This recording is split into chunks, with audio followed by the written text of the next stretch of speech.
Hello viewers, চলুন দেখা যাক কীভাবে আমরা বিভিন্ন ছবি থেকে ছবির মধ্যে যে টেক্সটগুলো থাকে এগুলো আমরা কপি করে অনেক সময় অনেক সুন্দর সুন্দর বিষয় থাকে এগুলো জেপিজি হওয়ার কারণে আমরা কপি করতে পারি না।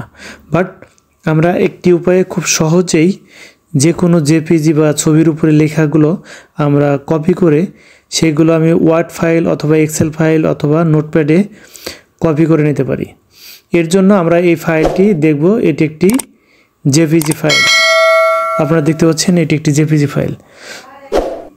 তো কিভাবে আমরা সেই কাজটি করতে পারি চলুন দেখা যাক। সাপোজ এখানে আমরা যখনই করব একটি ছবি নিব, দেন আমরা উইন্ডোজ প্লাস শিফট প্লাস টি এটি ক্লিক করব।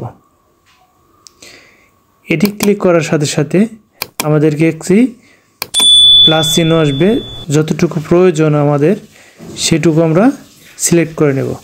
সিলেক্ট করার পরে এখন যদি আমি ওয়ার্ড ফাইলে জাস্ট কন্ট্রোল ভি দেই, সেক্ষেত্রে ফাইলটি সেই পোয়েমটি কপি হয়ে যাবে। বাট এটি একটি খুবই দুরূহ কাজ, মানে এটি করা সো ডিফিকাল্ট। বাট এই উপায়ে আপনি খুব সহজে যে কোনো ছবির উপরে লেখা বা ছবির উপরে কোনো কিছু থাকলে সেটি আপনি এভাবে ড্র্যাগ করে আপনি এমএস ওয়ার্ড অথবা এক্সেল অথবা পাওয়ার পয়েন্ট অথবা নোটপ্যাডে নিয়ে নিতে পারেন। আরেকটি গুরুত্বপূর্ণ বিষয় হলো যে আপনাকে অবশ্যই পাওয়ার, এখানে দেখতে পাচ্ছেন মাইক্রোসফট পাওয়ার টয়, এটি আপনাকে ওপেন করে নিতে হবে। এটি প্রথমে আপনাকে অবশ্যই ওপেন করে দেন আপনাকে যেটি করতে হবে, এখানে দেখতে পাচ্ছেন পাওয়ার টয় সেটিংস। দেন আমরা এখানে জেনারেল এখানে এসে দেন আমরা যেটি করব, এখানে যে সিস্টেম টুলস এসে আমরা দেখতে পাচ্ছি টেক্সট, এখানে দেখতে পাচ্ছেন যে একটা অপশন আছে টেক্সটের। তো টেক্সটের এখানে ক্লিক করলে এখানে আপনি এটি অবশ্যই আপনাকে অন করতে হবে। এটা অন করলে দেন উইন্ডোজ প্লাস শিফট প্লাস টি ক্লিক করলে দেন ও আপনার সেই প্লাস চিহ্নটি আসবে।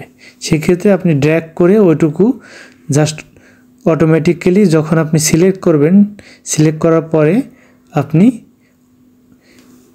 জাস্ট কন্ট্রোল ভি দিলে সেখানে পেস্ট হয়ে যাবে। এখন এটি আমরা কিভাবে করতে পারি, এর জন্য আমরা এরকম সার্চ বারে গিয়ে লিখব মাইক্রোসফট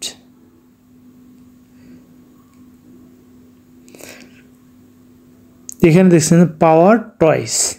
আমরা মাইক্রোসফট পাওয়ার টয়েসে এখানে ক্লিক করার পরে আমাদের কাছে এরকম একটি ইন্টারফেস আসবে। সাধারণত উইন্ডোজে এই সফটওয়্যারটি থাকে না, যার কারণে আমরা সার্চ বারে গিয়ে যদি মাইক্রোসফট পাওয়ার টয় লিখি, সেক্ষেত্রে এখানে দেখতে পাচ্ছেন যে ডানের দিকে ডাউনলোড আছে।